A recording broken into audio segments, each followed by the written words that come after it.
Kita ke sorotan lainnya, saudara. Di saat banyak orang baru melirik kendaraan listrik, seorang guru matematika di kota Cirebon, Jawa Barat sudah mendahului. Selama 17 tahun, ia konsisten menggunakan motor listrik untuk pergi ke sekolah serta aktivitas sehari-hari. Tak hanya hemat biaya hidup, langkah sang guru juga menjadi kontribusi nyata dalam menjaga lingkungan dari polusi udara. Matahari belum sepenuhnya terbit, tapi semangat Muhammad Adi Supriyadi sudah menyala sejak fajar. Seragam coklat khas pegawai negeri sipil tersetrika rapi, sepatunya mengkilap. Dan ada satu kebiasaan yang tak pernah ia lewatkan, mencabut kabel pengisi daya yang menghubungkan energi listrik ke motornya. Sudah 17 tahun lamanya, suara tenang ini menemani langkah Yadi mengaspal. Tanpa asap, tanpa suara bising, dan hanya kesunyian yang penuh makna. Sebagai guru matematika sekaligus wakil kepala sekolah bidang sarana prasarana di SMPN 12 Kota Cirebon, Yadi sangat percaya masa depan dimulai dari pilihan kecil. Nyata saja, setelah 1 bulan menggunakan motor listrik, konsistensi berbuah manis.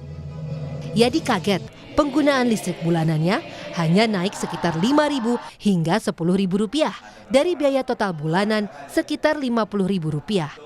Hal ini jauh berbeda bila dibandingkan dengan pengeluaran motor konvensional di awal tahun 2008. Yadi harus mengeluarkan sekitar Rp144.000 hanya untuk membeli bahan bakar. Tadi saja kita hitung, kita hanya kehilangan 5% dari jumlah total semua yang kita punya.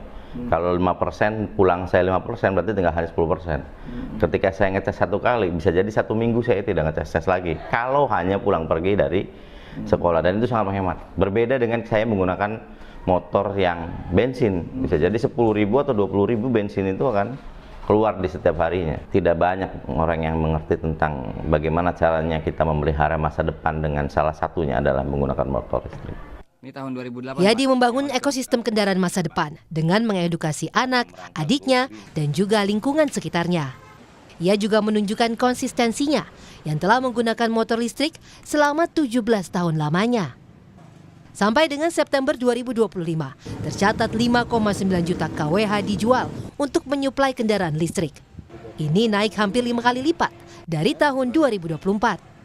Saat ini PLN Jawa Barat telah memiliki 467 stasiun pengisi daya yang berada di 277 titik yang tersebar di seluruh kota dan kabupaten di Jawa Barat. PLN Jawa Barat juga memiliki 107 stasiun pengisian kendaraan listrik umum untuk kendaraan roda 2. PLN optimistis peningkatan penggunaan kendaraan listrik menjadi bukti nyata bahwa banyak masyarakat mulai beralih ke energi bersih. Ya, PLN sangat optimis peningkatan penggunaan kendaraan listrik menjadi bukti nyata bahwa masyarakat mulai beralih ke energi bersih. Melalui pengembangan infrastruktur SPKLU dan peningkatan bauran energi terbarukan, PLN terus mempercepat langkah menuju target net zero emission 2060 secara bertahap dan berkelanjutan. Yadi adalah satu dari sekian banyak warga Indonesia yang telah bergerak menuju kendaraan masa depan.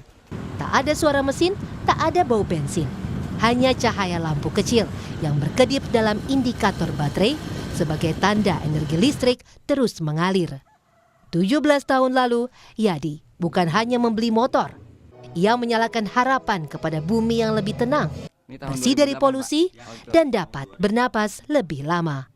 Muhammad Syahri Romdon, Kompas TV, Cirebon, Jawa Barat.